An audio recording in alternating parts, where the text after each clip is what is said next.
وناصح الأمة وجاهد في الله حق جهاده صلوات ربه وسلام عليه يا أيها الذين آمنوا اتقوا الله حق تقاته ولا تموتن إلا وأنتم مسلمون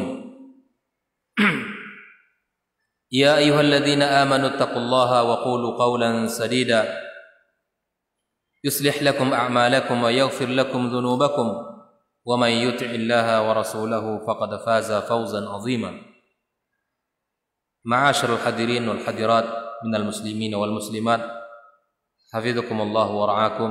Alhamdulillah, kembali kita bersyukur kepada Allah tabaraka wa taala. Pada malam yang penuh berkah ini kita dipertemukan di rumah Allah yang mulia, pada majelis yang mulia, membicarakan orang-orang yang luar biasa, sahabat-sahabat Rasulullah sallallahu alaihi wasallam. Mudah-mudahan kita termasuk dan tergolong pula orang-orang yang dimuliakan Allah Subhanahu wa taala. Salawat dan salam kita sampaikan kepada junjungan alam Nabi besar Muhammad sallallahu alaihi wasallam. Saudara-saudari kaum muslimin kaum muslimat, malam ini kita akan membicarakan salah seorang sahabat Nabi yang sangat istimewa dengan tingkat pengorbanan yang luar biasa, yang melakukan kiprah yang tidak terhingga, baik untuk umat, untuk agama, untuk kaum muslimin di zamannya. Maka ini penting untuk kita bicarakan orang-orang yang seperti ini. Perlu kita belajar bagaimana hidup mereka, bagaimana mereka ketika Allah berikan kesempatan kepadanya di dalam kehidupan, Allah lebihkan satu sisi, maka kemudian mereka tidak hanya memperkaya diri, tidak hanya memikirkan untuk keluarganya, tidak, untuk dirinya, bukan, tapi bagaimana dengan kelebihan yang Allah titipkan kepadanya, dia berjuang, berjihad, membela agama Allah Subhanahu wa taala. Malam ini kita akan berbicara tentang sahabat Nabi yang mulia Abdurrahman ibn Auf. Abdurrahman ibn Auf. Siapa yang tidak kenal dengan nama yang satu ini?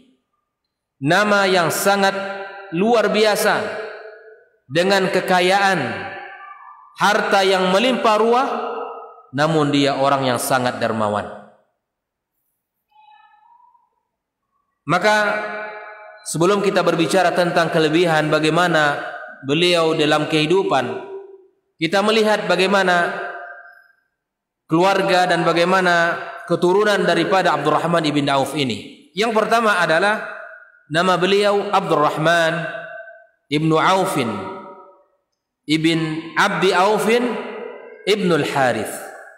Abdurrahman ibn Aufin ibn Abdi Aufin ibn al-Haris, ibn Abdul Haris. Nama ini menunjukkan bahwa kebesaran seseorang dan keluarga akan ditunjukkan pula bagaimana lingkungan keluarganya itu. Abdurrahman ibn Auf masuk Islam sebelum Rasulullah sallallahu alaihi wasallam masuk ke dalam rumah Darul Arqam. Artinya sebelum Rasulullah SAW berdakwah di rumah Darul Arqam, beliau sudah masuk Islam.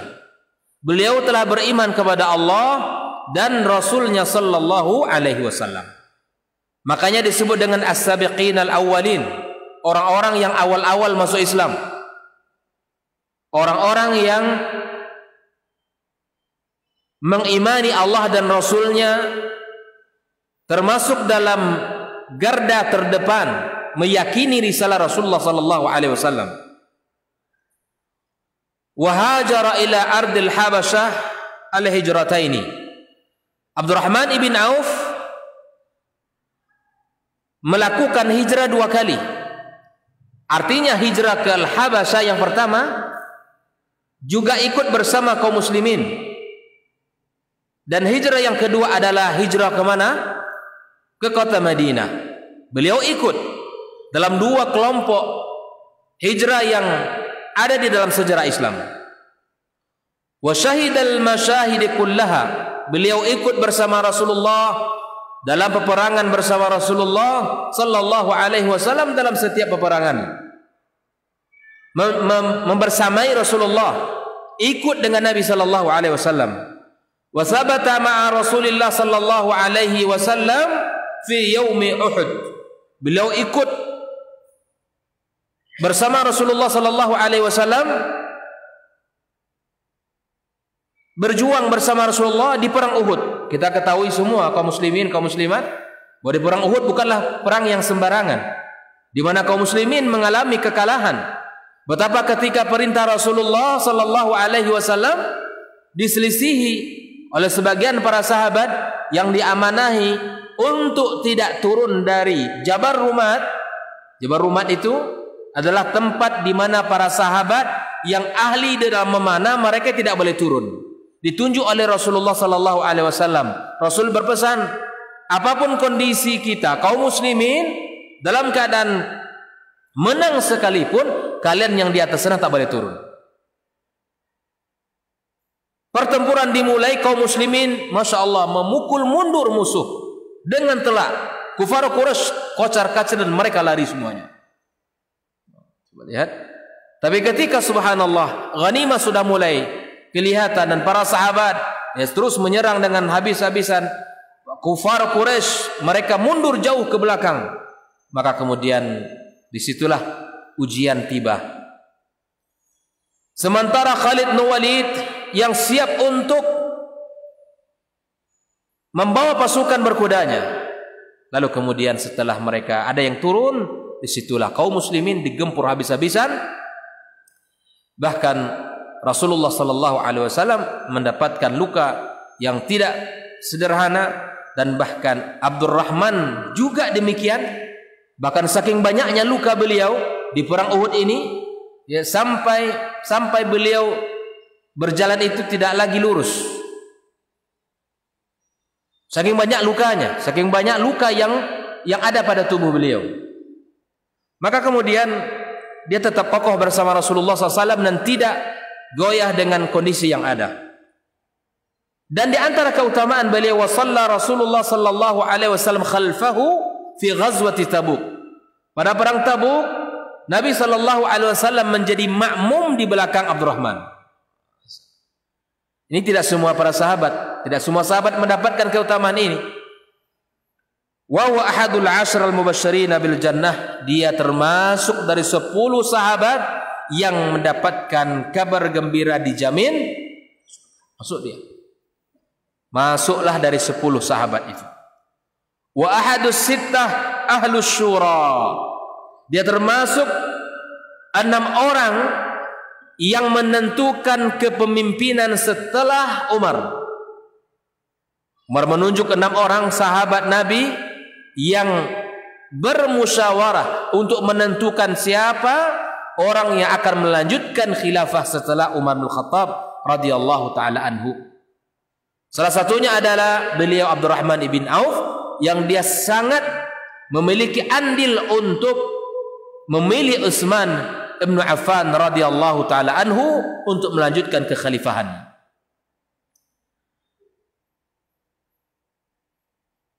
Wahad as-samaniyah alladzina badaru ilal Islam, dan termasuk orang yang ke-8, ya orang ke-8 yang masuk Islam di awal-awal. Kita tahu 10 sahabat tadi, dia yang ke-8 masuk Islam, ya di antara sahabat-sahabat yang mulia tadi. Nama beliau diriwayatkan oleh Ibnu Sirin, sebelum dia masuk Islam namanya di masa jahiliyah Abdul Ka'bah. Apa itu artinya? Hamba Ka'bah. Boleh tidak dalam Islam? Tidak boleh. Abdun itu hamba. Kita tidak boleh menisbatkan abdun kecuali kepada, ini adalah konsep memberi nama.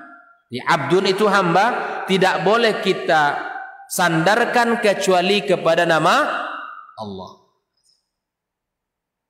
Jangan dibuat-buat pula keren-keren, ditambahkan setelah abdun itu ya sesuatu yang menunjukkan makhluk, tidak boleh. Karena hamba, kita ini semuanya hamba, harus disandarkan kepada siapa? Sang Khalik kita. Maka ambillah nama-nama Allah, ya katakanlah Abdullah, Abdurrahman, dan kata Rasulullah sallallahu alaihi wasallam, ahabbul asma ilallah, dua. Nama yang paling dicintai oleh Allah tabaraka wa taala dua. Yang pertama adalah Abdullah, yang kedua adalah Abdurrahman. Pilihlah dua nama ini dan nama-nama nabi yang lain, ya, seperti Abdul Jabbar, Abdul Razak, dan seterusnya. Masih banyak nama-nama dan sifat-sifat Allah yang patut kita sandarkan kita nama seorang hamba kepada Allah tabaraka wa taala. Baik. Lalu kemudian setelah Islam, Rasulullah sallallahu alaihi wasallam mengganti nama Abdul Ka'bah dengan Abdurrahman. Jadi nama Abdurrahman itu yang memberi siapa? Rasulullah sallallahu alaihi wasallam. Dan pergantian nama itu di masa Nabi itu biasa. Bahkan hari ini pun boleh begitu.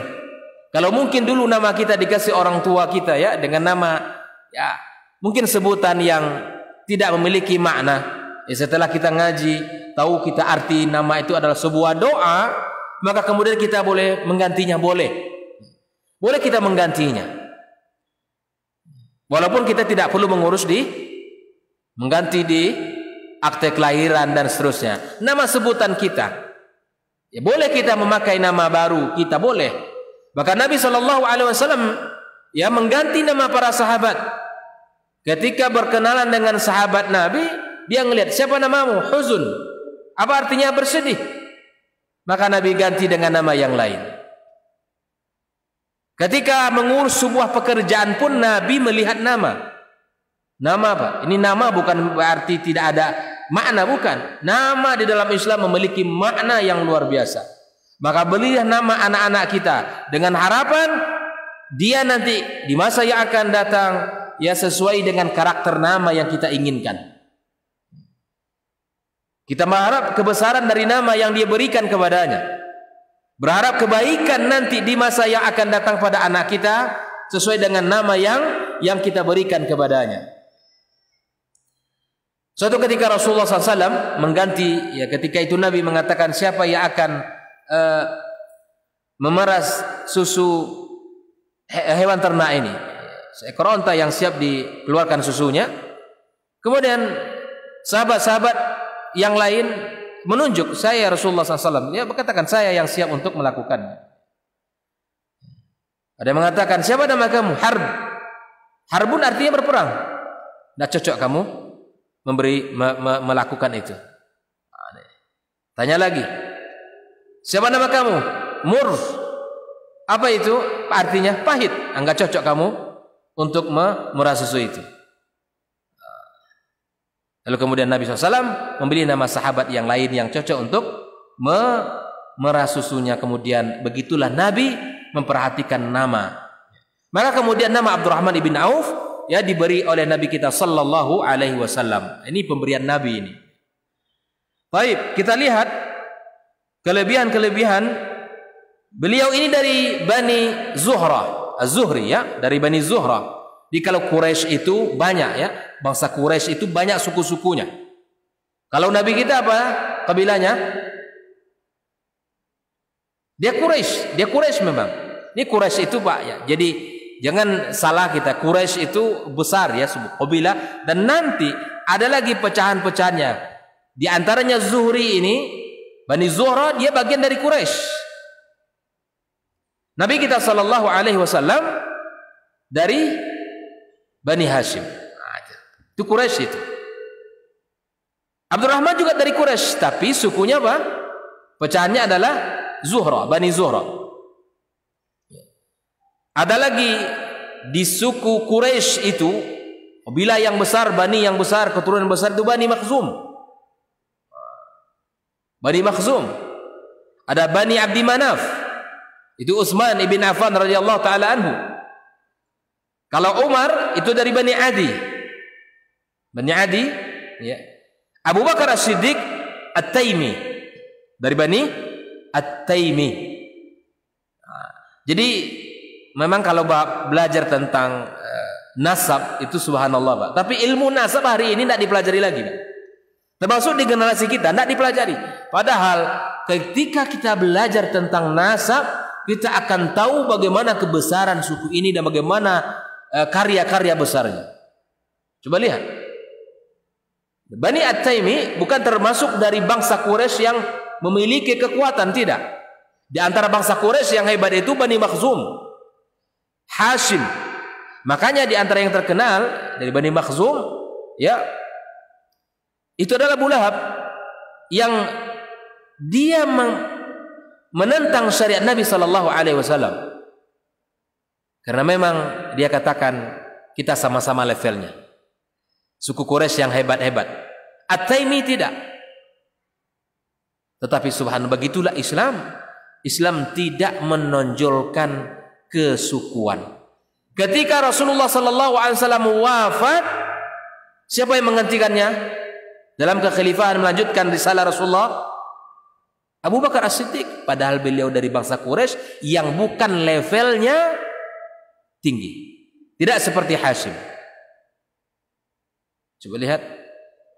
Begitulah setelah Rasulullah SAW wafat, maka yang melanjutkan, yang menjadi khalifah adalah Abu Bakar As-Siddiq dari Bani At-Taimi.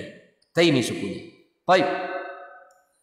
Az-Zuhra, ya, dari bangsa dari Bani Zuhra, dan disebut dengan kunya Abu Muhammad. Abu Muhammad. Jadi Abdurrahman ini kunyanya adalah Abu Muhammad. Ikhwani wa akhwati fillah hafizakumullah. Banyak hal yang akan bisa kita ambil, ya, dari sejarah Abdurrahman. Banyak faedah-faedah yang bisa kita ambil dalam kehidupan Abdurrahman ibn Auf. Saya akan awali dengan kisah beliau, ya, kisah beliau setelah Rasulullah SAW persaudarakan beliau dengan Sa'ad Ibn Rabi', ya, Sa'ad ibn Rabi' Al-Ansari, sahabat kaya kota Madinah, ya. Dan Abdurrahman ibn Auf adalah sahabat kaya dari kota Mekah. Tapi ketika Abdurrahman hijrah ke kota Madinah, beliau tidak membawa hartanya satupun, tidak membawa kekayaannya. Inilah orang hebat yang mana tidak lama kemudian setelah tiba di kota Madinah kembali menjadi orang kaya raya yang luar biasa dermawannya. Saya akan awali dengan bagaimana Abdurrahman ibn Auf agar kita bisa belajar. Kita yang ingin memulai untuk berdagang ini belajar dari Abdurrahman. Yang sudah pedagang belajar dari Abdurrahman bagaimana prinsip-prinsip dagang ini. Ketika Sa'ad ibn Rabi' dipersaudarakan oleh Rasulullah SAW dengan Abdurrahman ibn Auf, maka kemudian Sa'ad menawarkan kepadanya dengan berbagi harta, berbagi rumah, bahkan berbagi istri. Maksudnya adalah, kata Sa'ad, saya memiliki 2 istri. Mana yang kamu minati, aku akan ceraikan. Habis masa idahnya kamu nikahkan. Coba Pak, persaudaraan yang dibangun oleh Rasulullah SAW menguatkan. Kalau kita berbicara ini tentu jauh dengan kondisi kita, ya. Tapi mestinya kita belajar agar kita tahu bagaimana Rasulullah mendidik para sahabat. Ketika mereka dipersaudarakan, hartanya akan dibagi 2. Saya punya harta, kamu ambil setengah. Saya punya 2 kebun, kamu ambil 1. Bahkan saya punya 2 istri, saya ceraikan, mana yang kamu minati, habis masa idahnya kamu nikahkan. Tapi apa kalimat Abdurrahman ibn Auf? Dalam kondisi tidak punya modal, dalam kondisi tidak punya uang, ditawarkan oleh saudaranya untuk berbagi harta. Kira-kira kalau kita mau enggak? Sangat mau. Kebetulan ini saya tak punya modal, saya ingin dagang. Masya Allah, barakallahu fiik. Tapi Abdurrahman ibn Auf tidak mengambil tawaran itu. Dia hanya mengatakan barakallahu laka fi ahlika wa amwalika. Semoga Allah berkahi keluargamu wahai Sa'ad, dan semoga Allah berkahi harta-hartamu. Tapi kata Abdurrahman, dulluni 'ala suq. Akhi, tunjukkan kepadaku mana pasar. Coba deh. Ini orang punya skill luar biasa. Tunjukkan kepadaku pasar, mana pasar di sini. Di Ukani di mana pasarnya? Tunjukkan kepadaku pasar. Maka kemudian Abdurrahman mulailah berdagang. Lalu kemudian di hari pertama, Bapak Ibu tahu semua untungnya apa? Yang pertama adalah as-samin, minyak samin. Yang kedua aqid. Ya, ini semacam susu yang dikeringkan. Alhamdulillah ala kulli hal, itulah keuntungan hari pertama. Saya ingin bertanya, adakah modal Abdurrahman ibn Auf? Adakah modal Abdurrahman ibn Auf? Ada? Materi, maksud saya modalnya uang, ada enggak? Tidak ada. Jadi tidak selalu benar teori kalau berdagang harus Kalau kita punya teori seperti itu, berarti ngajinya bukan sama Abdurrahman ibn Auf. Tidak selalu ada modal. Kalau kita ingin coba usaha, mana modal kita, ya kan? Mana modal kita? Mana modal kita? Tapi Abdurrahman ibn Auf tidak. Dulluni 'ala suq. Tunjukkan kepadaku mana pasar di sini. Karena dia memiliki skill, memiliki kemampuan, memiliki menguasai pasar. Ditengoknya pasar itu nampak, bahkan Pak, dalam ungkapan Abdurrahman ibn Auf, kalau aku balik batu dibalik, aku akan dapatkan di bawahnya emas. Begitulah uang itu mengejar Abdurrahman. Saking banyaknya uang beliau, setiap batu dibalik dapat di bawahnya emas. Nah, coba pulang nanti balik-balik batu di situ. Mana tahu ada dapat pula emas gitu kan. Abdurrahman ibn Auf seperti itu rezekinya. Subhanallah. Ini dia. Lalu kemudian di hari pertama dia sudah mulai berdagang tanpa modal. Tanpa modal. Nah, bagaimana caranya nanti? Dia memang meminta, di dalam riwayat itu meminta kepada yang punya, katakan di sana di kota Madinah kan peralatan-peralatan untuk pertanian itu sangat banyak. Dia bawa, berapa engkau kasih ini, kemudian dibawanya pergi, dijual. Berkeliling di kota Madinah, tahu modal, saya bawa barang kamu ini, berapa saya harus balikkan modal kepada kamu. Katakan. Dan kemudian dia jual lah, ya selisih dari itu. Dan itu dibolehkan. Kelilingnya. Hari pertama keuntungannya apa? As-samin dan aqid. Samin itu minyak samin, aqid itu adalah semacam susu yang dikeringkan. Alhamdulillah. Hari demi hari, ya, terus berlanjut. Tak lama kemudian Abdurrahman sudah bisa membeli emas. Dia beli emas, dan tak lama kemudian Abdurrahman menikah. Nah, ini dia. Abdurrahman menikah. Di pagi hari Rasulullah melihat Abdurrahman, masya Allah klimis, masya Allah Abdurrahman kelihatannya, masya Allah indah sekali, harum wangi sekali ya. Begitu. Rasul bertanya, ya Abdurrahman, apa ini? Dia mengatakan, ya Rasulullah, saya terimalah menikah. Menikahi wanita Ansar. Bagi kaum muhajirin tidak mudah menikahi wanita Ansar. Tapi dia sudah menikah dengan wanita Ansar. Maka Nabi SAW mengatakan kepada Abdurrahman, aulim walau bisyatin. Wa Abdurrahman, kamu hendaklah melakukan walimah walau hanya seekor, dengan seekor kambing. Coba lihat. Beginilah kehidupan para sahabat. Abdurrahman memiliki skill, tapi dengan skill yang ada tetap dia melakukan, memahami syariat, berdagang tetap dengan aturan-aturan syariat. Ini hari ini anak-anak kita diberikan skill-skill, tapi tidak pernah ditanamkan keimanan. Bagaimana tetap mencari rezeki itu yang halal. Selesaikan bab muamalah kita. Makanya di zaman Umar kalau orang tidak faqih dalam urusan muamalah tak boleh masuk, tak boleh berdagang, Pak. Zaman Umar kalau pedagangnya tidak faqih, tidak faham dengan hukum muamalah, hukum buyu dan segalanya itu tidak boleh masuk. Tidak boleh masuk. Karena itu adalah langkah awal agar muamalah ini benar, kemudian efeknya kepada rezeki kita. Karena kalau hari ini tidak memahami bab muamalah dengan baik, maka kemudian akan terjadi adalah penindasan, kemudian masuk di sana transaksi riba. Makanya Abdurrahman di awal perdagangan tidak memiliki uang, yang dimiliki skill dengan memahami pasar, kemudian dia tetap berpegang teguh dengan syariat, bagaimana cara mencari uang yang baik. Itu. Uang fungsinya hanya alat tukar. Tapi hari ini kaum muslimin, kaum muslimat, uang sudah menjadi komoditi, barang yang diperjualbelikan, memiliki kuasa yang lebih daripada hanya sekedar nilai tukar uang. Iya enggak? Iya enggak? Uang tuh fungsinya kaum muslimin hanya tukar uang, ini barang, ini uang. Tapi ketika uang sudah menjadi komoditi, maka kemudian masuklah pada bab nanti hukumnya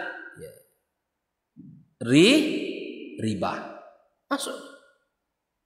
Disinilah masalahnya, kalau sudah kita lebihkan fungsi uang itu tidak hanya sekedar nilai tukar, maka kemudian memiliki kuasa. Nah, akhirnya kita ini habis semuanya. Saya ingin sampaikan satu prinsip Abdurrahman ketika berdagang. Di antara prinsip Abdurrahman ibn Auf berdagang, ma bi'tu dainan, aku tidak jual daganganku dengan berhutang. Itu prinsipnya, Pak. Apa? Tidak menjual dagangan dengan berhutang. Itu Abdurrahman katakan. Sepertinya Abdurrahman agak sedikit orangnya keras, bukan? Kalau masalah membantu kaum muslimin jangan ditanya tentang Abdurrahman. Ini prinsip dagang yang harus diketahui oleh kita. Cobalah tanya kawan-kawan yang berdagang hari ini, dagang kelontongan itu ya. Ya, semua hari ini ngutang 100.000, besok 200.000, semua mengutang di samping-samping, habis semua. Modal tak balik, orangnya hilang. Akhirnya yang berdagang bangkrut. Tak bolehkah berhutang? Boleh. Dibolehkan di dalam Islam, dan itu dipelajari, itu boleh berhutang. Tetapi yang tidak boleh adalah menjadikan hutang sebagai sistem. Apa contohnya? Kartu kredit. Kartu kredit itu, katakan hari ini ada katanya kartu kredit syariah.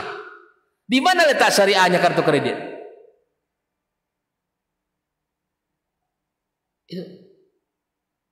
Jadi nilai tukar uang itu, uang hanya bernilai sebagai alat tukar saja. Berhutang boleh, tapi membudayakan hutang itu tidak boleh. Karena Nabi SAW ya memberikan kepada kita banyak nasihat tentang ini. Bahkan kata para ulama, hutang itu adalah hammun bil laili wa dhillun bin nahar. Hutang itu hina kita di siang hari, malam itu menjadi beban. Ketemu dengan kawan yang kita berhutang kepadanya, seakan-akan dia menagih hutangnya, padahal cuma mengucapkan salam saja, Pak. Assalamualaikum, anak minta utang lagi nih. Perasaan saja itu. Karena memang itulah kenyataannya orang berhutang. Dia perasaannya terus hina. Di malam hari menjelang tidur teringat, saya utang banyak kali si fulan kepada si fulan. Makanya jangan budayakan hutang. Jangan budayakan hutang, jangan membiasakan berhutang. Maka mari kita belajar kepada para sahabat. Ustaz, hari ini kalau tidak berhutang ke bank, tidak bisa kami buka usaha. Kalau kami tidak berhutang ke bank, kami tidak bisa beli rumah. Kalau tidak berhutang ke bank, kami tidak bisa beli kendaraan. Ujian. Inilah dunia yang membuat kita ini harus memiliki, tapi dengan cara yang salah. Para sahabat, mereka masya Allah dengan dunia ini kaum muslimin, dididik oleh Rasulullah Sallallahu Alaihi Wasallam seperti Abdurrahman ibn Auf. Ketika dia sudah memiliki kekayaan yang luar biasa, dia cemas, dia khawatir, dia sedih, gelisah. Kalau uang dengan keuntungan begitu besar ini kalau sampai besok pagi ada di rumahnya. Bayangkan. Dia gelisah di rumahnya kalau ada keuntungan banyak, uang ini sampai besok pagi di rumahnya. Dia gelisah. Terbalik memang dengan kita kondisinya. Kalau kita semakin enak tidur, semakin nyaman perasaan kita, semakin banyak angan-angan kita. Ini kenyataan, Pak. Jadi kalau kita bilang kondisi kita berbeda, Ustaz, apanya yang beda? Kitanya yang berbeda. Zamannya memang zaman berbeda, tapi Nabi kita sama.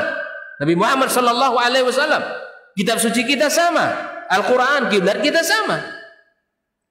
Tapi yang berbeda itu diri kita, bagaimana kita memahami agama, tujuan hidup di dunia, bagaimana pola kehidupan kita, dan bagaimana ungkapan dan pembicaraan tema-tema kita. Para sahabat di hati mereka itu tidak ada kecuali kebaikan akhirat. Para sahabat tidak ada di hati mereka kecuali kemenangan di sisi Allah. Para sahabat tidak ada di hati mereka kecuali surga. Begitu para sahabat memandangnya. Makanya apa yang mereka miliki itu sangat mudah untuk dikeluarkan, karena itu hanya sekadar titipan dari Allah tabaraka wa taala. Abdurrahman di kota Madinah mengeluarkan, ada sepertiganya orang Madinah itu dibayarkan hutangnya. Yang berhutang dibayarkan hutang. Sepertiga diberikan hutang sama dia, memang membutuhkan, diberikan, dipinjami. Dan sepertiganya lagi di silaturahim diberikan. Bahkan orang-orang yang perang ikut Badar, di perang Badar diberikan uang 400 dinar. Siapa saja yang ikut perang Badar. Begitu. Jadi kalau berbicara tentang tolong menolong, itu Abdurrahman jangan ditanya. Tapi itu tadi prinsip dagang, ma bi'tu dainan. Bahkan Nabi sallallahu alaihi wasallam mengatakan yadan biyadin, ya kan? Kalau dalam urusan dagang ada komoditi-komoditi yang termasuk riba itu tidak boleh kecuali cash. Dan itu yang dipegang oleh Abdurrahman. Nah, kalau nanti ingin kaya, Pak, pakailah prinsip Abdurrahman ibn Auf. Kalau kita ingin berdagang, terapkan apa yang dilakukan oleh beliau. Kalau antum ingin beli ke saya cash, payah kali berdagang sama antum nih. Saya belajar dari siapa? Abdurrahman ibn Auf.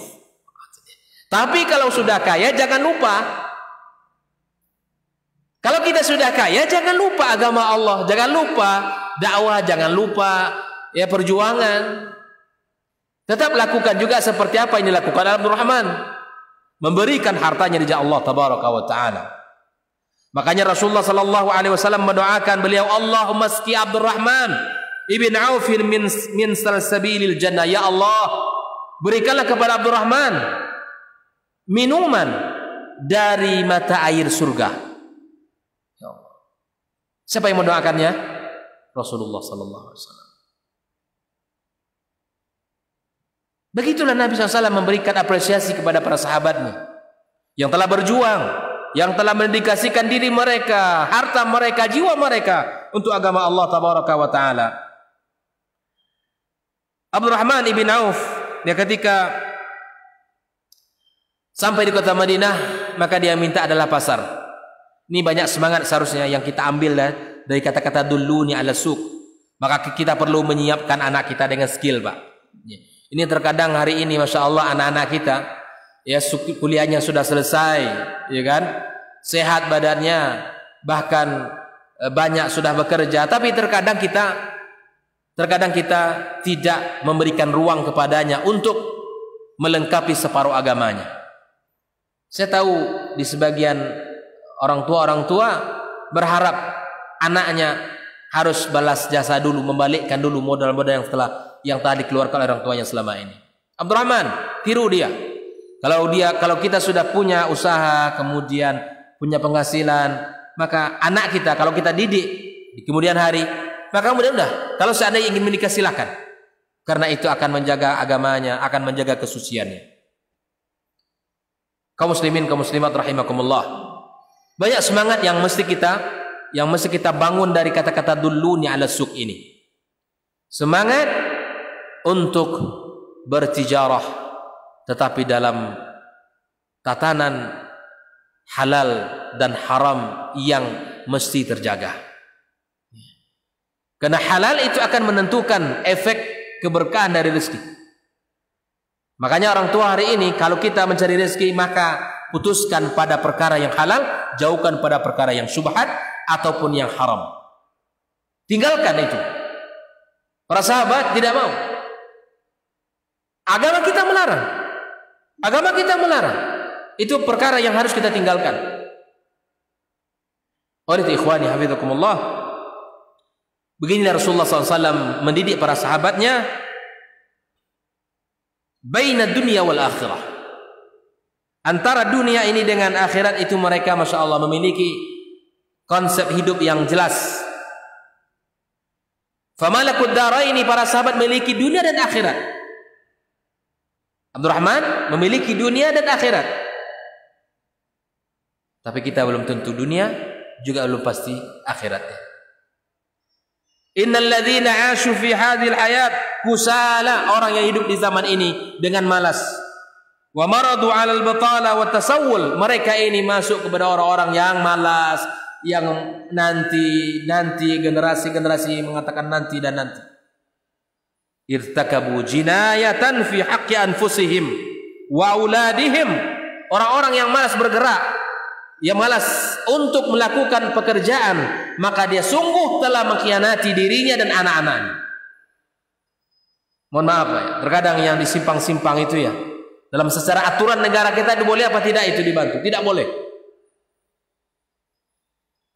Kita lihat Masya Allah, mereka gagah kuat-kuat. Andai mereka punya ilmu, andai dia mau bekerja saja yang halal. Bukankah kita tahu konsep Nabi Shallallahu Alaihi Wasallam, sebaik-baik pekerjaan adalah yang dihasilkan oleh tangannya sendiri. Kan minta-minta dijaga. Oleh itu kaum muslimin, perlu kita tanamkan prinsip-prinsip ini kepada anak-anak kita, agar kemudian di suatu hari di mana dia hidup nanti, dia bisa menahan dirinya, tidak mudah untuk meminta-minta kepada orang. Seperti mana Abdurrahman ditawari harta, ditawari kebun, separuh bagi dua langsung oleh Sa'ad, orang kaya, sahabat kaya Madinah. Dia tidak mau. Afaf, memiliki kesucian, memiliki merasa kehormatan diri, tidak rendah dengan pemberian orang. Terus berusaha. Dia berusaha, kemudian tak lama kemudian dia memberikan, ia bekerja, kemudian selalu diberkahi Allah Subhanahu wa taala dalam usahanya. Baik. Wa asa'u li ummatihim wa millatihim, orang-orang yang enggak mau bekerja, orang-orang yang malas, maka dia telah menyalahi agamanya dan telah menyalahi, yang telah mengkhianati umat ini. Inna ashaban Nabi sallallahu alaihi wasallam alimu anna man karrasa hayatahu lil haqqi wal khair fa'amaluhu ibadah wa kullu qitrati 'irkin tubzalu fihi fa hiya ayatu jihad. Di setiap keringat yang dikeluarkan untuk berusaha itu adalah sebuah amal yang luar biasa dan jihad di sisi Allah tabaraka wa taala. Tudha fi mawazinil mar'i ma'a salati wa zakati fal 'amalu huwa wasilatul baqa. Bekerja itu kunci, ya, menjadikan kita ini bisa melanggengkan hidup di dunia ini.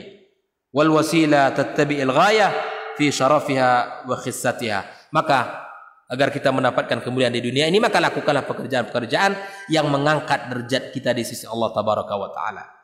Ikhwani wa akhwati fillah hafizakumullah. Ada beberapa hadis tentang yang masyhur tentang Abdurrahman ini, dan hadis ini kalau kita lihat dari sisi sanad, dan disebutkan dalam kitab ini ya, bahwa Rasulullah sallallahu alaihi wasallam mengatakan dalam sebuah riwayat, Rasul berkata kepada Abdurrahman ibn Auf, "Ya ibn Auf, innaka minal aghniya." Wahai ibnu Auf, Abdurrahman, sesungguhnya kamu ini golongan orang-orang kaya. "Walan tadkhulal jannata illa zahfan." Kamu tidak masuk surga kecuali merangkak, kata Nabi. Fa'aqridillahi ta'ala, pinjamkan hartamu untuk Allah. Yutalliqu laka qadamaik, maka Allah lepaskan kedua kakimu. Ini hadis. Tapi para ulama mengatakan ada beberapa hal yang mesti kita pelajari dari hadis ini. Ada juga dari Aisyah bahwa dia mendengarkan dari Nabi sallallahu alaihi wasallam, Abdurrahman la yadkhulul jannata illa habwan, tidak masuk surga kecuali merangkak. Nah, dari dua riwayat ini, hadis yang pertama tadi itu adalah hadisnya dhaif. Abdurrahman segitu banyaknya harta yang dikeluarkan dengan kemuliaan bahwa dia salah satu sahabat yang telah dijamin surga, gitu kan? Yang telah mendapatkan gelar yang ikut di perang Badar. Nabi doakan orang yang ikut di perang Badar itu, Allah ampunkan dosa-dosanya.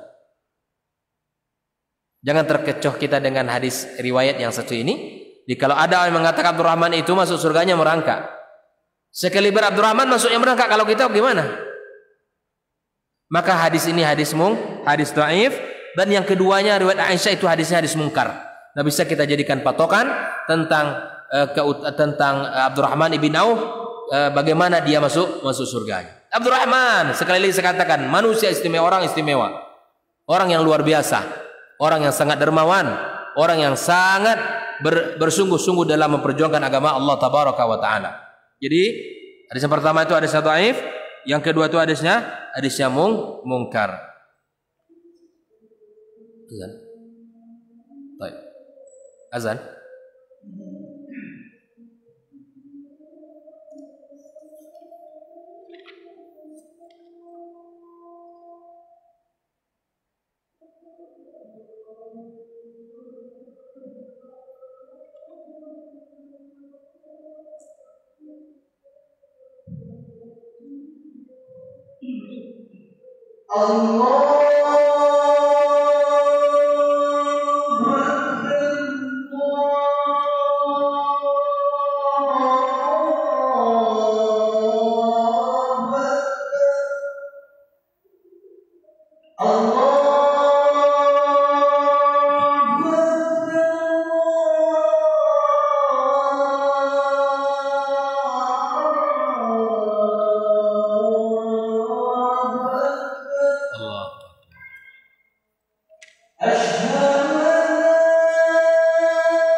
Bismillahirrahmanirrahim. Kita lanjutkan.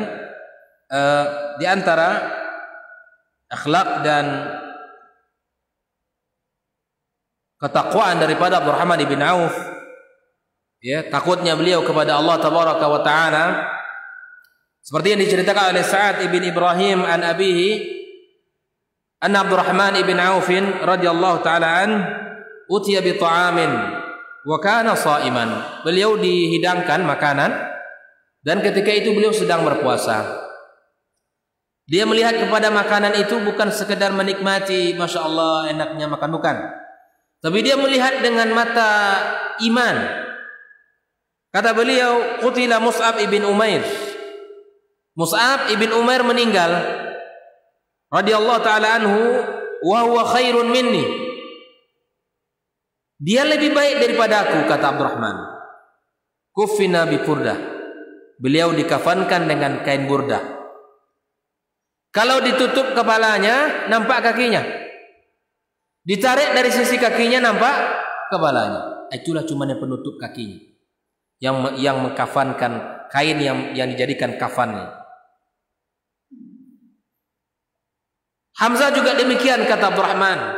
Dia terbunuh, dia syahid, sementara beliau dari mulia daripada aku, kata Abdurrahman. Maka kemudian Abdurrahman mengatakan, Allah bukakan dunia untuk kami. Allah berikan dunia kepada kami, kata beliau. Dan aku khawatir Allah memberikan kenikmatan ini sebagai bentuk balasan terhadap kebaikan. Abdurrahman khawatir nih. Mereka Mus'ab tidak memiliki dunia. Hamzah tidak memiliki dunia seperti dia. Dia mengira dan melihat, mengevaluasi dirinya, bahwa jangan-jangan ini semua Allah dahulukan untuk saya di dunia, dan saya tidak dapat apa-apa di akhirat. Begitulah dia cara pemandang, Pak. Dia mengevaluasi dirinya terus. Dia memandang kebaikan yang Allah berikan ini dikhawatirkan olehnya kalau Allah telah mendahulukan untuk dia di dunia ini. Dia berharap tidak. Dia berharap semuanya di akhirat. Tapi dia khawatir kalau ini jangan-jangan Allah berikan kepada saya, Allah dahulukan untuk saya di dunia. Kemudian apa yang terjadi? Summa ja'ala yabki hatta tarakat ta'am. Beliau menangis sampai dia tak mau makan.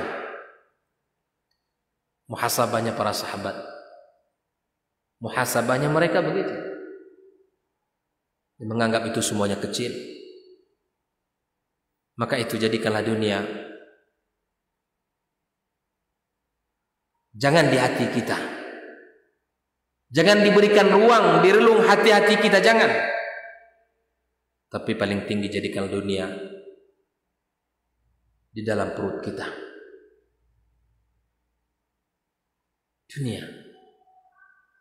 kata para ulama, dinamakan dunia lidani'iha, karena hinanya dunia itu.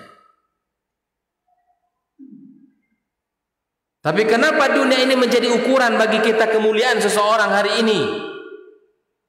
Karena kita tidak memahami hakikatnya dengan baik. Dan tidak mau berkaca dengan para sahabat bagaimana mereka menilai dunia.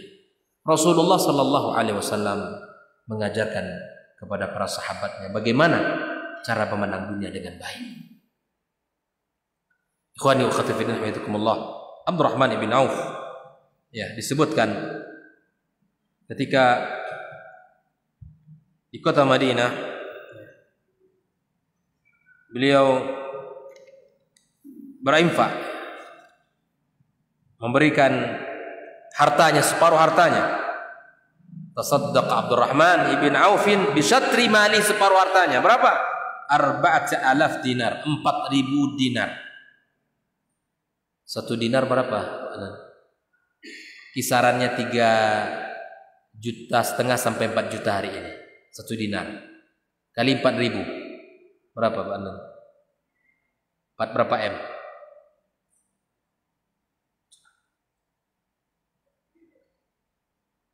Dibelah 2 dikasih kaum muslimin dan dikasih orang-orang fakir miskin, dikasih yang membutuhkan, dan dikasihnya istri-istri Nabi Sallallahu Alaihi Wasallam. Subhanallah. Itu Abdurrahman ibn Auf, manusia yang mulia, yang luar biasa, yang pada akhirnya dia berjuang untuk Allah Tabaraka wa Ta'ala. Dan bagaimana kondisi beliau ya, ala firashil maut wa ba'da hayatin karimatin hafilatin bil ata, setelah beliau mengisi hari-harinya dengan kemuliaan, dengan memberi dan memberi terus. Mujahidan bimalih, yang berjihad dengan hartanya, wa sayfihi, dengan pedangnya. Ana lahu ayyastariha, kemudian dia kembali untuk menemui ajal dan beranjak untuk menemui Tabaraka wa Ta'ala, Allah Tabaraka wa Ta'ala. Wa indal mamati yahmadul qauma attaqi. Semua orang memuji, semua orang berterima kasih, semua orang merasakan kebaikan-kebaikan. Ini yang patut harus kita lakukan, kaum muslimin. Andai ada di antara kita ini kaum muslimin yang kaya, yang Allah lebihkan hartanya, ambillah bagian Anda di dalam agama Allah ini dengan harta yang Allah titipkan. Kalau kita ingin besar hati kita, Pak, lapang dada kita menerima dan memberi itu. Mungkin kalau hari ini yang lapang dada kita menerima, kan? Tapi memberi itu belum tentu. Belum tentu kita lapang dada. Maka pelajarilah sirah-sirah para sahabat ini. Karena memberi itu perlu latihan. Memberi itu perlu dicoba, terus dicoba. Sampai kita merasakan nikmat memberi. Sampai kita merasakan nikmat memberi. Al-yadul ulya khairun min yadis suflah. Tangan di atas lebih baik daripada tangan di bawah. Memberi itu lebih mulia. Para sahabat telah contohkan itu kepada kita. Makanya dalam kehidupan para sahabat banyak pelajaran yang bisa kita ambil satu persatu, lembaran-lembaran yang bercahaya, yang lembaran-lembaran segar yang menunjukkan keimanan dalam kehidupan para sahabat yang mulia. Nabi Muhammad sallallahu alaihi wasallam dengan para sahabatnya, mereka orang-orang yang dicatat dalam sejarah. Makanya kata para ulama, belajar sejarah begini ini adalah belajar tokoh-tokoh para sahabat yang hebat-hebat, orang-orang hebat itu. Ia seperti tentara Allah yang Allah kirimkan dalam jiwa kita. Itu gunanya. Bukan untuk menghiasi pengetahuan hari-hari kita dengan orang-orang sejarah, tapi bagaimana bagian dari kehebatan mereka itu bisa kita lakukan hari ini. Sekali lagi saya katakan, jika ada di antara kaum muslimin hari ini yang ada dalam majelis ini atau yang mendengarkan kajian kita, memiliki harta yang lebih, lihat kebutuhan kaum muslimin. Masjidnya apa yang kurang? Datangi pengurus masjid. Kebutuhan kaum muslimin apa yang kurang di sekitar sini? Bantu mereka. Ini bagian yang mesti kita lakukan sebelum terlambat. Sebelum Allah cabut nyawa kita, kemudian kita nanti sudah masuk ke dalam kubur dan kemudian kita menyesal. Kita sudah baca ayat-ayat Allah. Di antara permintaan orang-orang yang dahulunya kurang bersedekah, kurang berinfak dengan harta, mereka minta kepada Allah agar Allah kembalikan. Permintaan mereka itu satu, agar mereka bisa berinfak di dunia ini, agar bisa bersedekah, itu, agar bisa mengeluarkan hartanya. Saat sekarang ini sehat, makanya beda hukumnya ketika orang sudah mau mati, banyak harta, berinfak, berwakaf, dia itu berbeda. Di saat orang sehat, cinta dunia, di hatinya tumbuh dunia, dia rajin berinfak, itu beda, Pak. Ini baru sudah mau ditalkin-talkinkan sama orang, sudah diingat-ingatkan kematian, Pak, tanah itu wakafkanlah, rumah yang di situ itu sudahlah untuk anak yatim, yang rumah situ untuk menghafal Quran, yang kebun itu hasilnya. Ini berbeda. Ketika Anda sehat, dunia itu Masya Allah masih manis dalam selera kita, tapi Anda orang suka berinfak, itu berbeda. Itulah sedekah yang paling baik kata Nabi. Di saat kita butuh, saat kita memang menginginkan gitu ya, dan kita sehat, kita dermawan. Itu nilainya tidak sama dengan orang yang sudah ya sakit, kemudian mungkin sakit menuju proses meninggal, kemudian dia berinfak. Itu tidak sama nilainya. Oleh ikhwani, selama badan ini sehat, selama masih bisa kita bekerja untuk mencari nafkah, bekerja, terus bekerja, maka kemudian ada rezeki kita. Lihatlah lembaga-lembaga yang membutuhkan bantuan. Kaum muslimin di sekeliling kita yang membutuhkan uluran tangan kita, membutuhkan pertolongan dari kita. Anak-anak yatim di sekitar kita. Ini mohon maaf, terkadang memang di sebagian tempat ya kaum muslimin ini jarang sekali memperhatikan. Apalagi mohon maaf saya sampaikan, tidak hanya di masjid sini ya. Saya terkadang ada kesedihan juga kalau diumumkan setiap Jumat misalnya ya saldo-saldo yang ada, saldo-saldo yang ada. Di antara saldo yang diumumkan adalah saldo anak yatim. Boleh disimpan, tapi tentu itu tidak boleh lama. Saldo anak yatim terkadang di sebagian masjid 40-an juta, bahkan ratusan juta. Sementara anak yatim di sekeliling masjid itu memerlukan bantuan. Ini perlu kita cermati kaum muslimin. Perlu kita belajar. Uang-uang seperti uang kaum muslimin itu harapan mereka disalurkan. Saya yakin memang Masya Allah sebagian masjid mereka punya rencana-rencana. Mereka sudah atur ketika awal tahun masuk sekolah, ketika Idul Fitri dan seterusnya. Saya paham itu. Tapi ada sebagian masjid mereka Masya Allah menyimpan bagi Ramadan ini, Ramadan besok lagi dibagi. Antara Ramadan ini dengan Ramadan berikutnya berapa bulan itu? Apakah mereka ini tidak membutuhkan? Sangat membutuhkan. Maka ini hal yang perlu kita cermati dalam pengurusan kita. Dan kemudian perlu kita lihat para sahabat di dalam bermuamalah dengan harta-harta mereka. Allah Ta'ala bersawab. Semoga Allah berkahi pertemuan ini. Dan semoga Allah jadikan kita termasuk orang-orang yang bersyukur atas nikmat-nikmat Allah. Dan semoga Allah Subhanahu Wa Ta'ala berkahi. Dan Allah jadikan kita termasuk orang-orang yang bisa berjihad dengan harta-harta kita. Wallahu ta'ala a'lam bissawab. Subhanakallahumma bihamdik asyhadu an la ilaha illa anta astaghfiruka wa atubu ilaik. Assalamualaikum warahmatullahi wabarakatuh.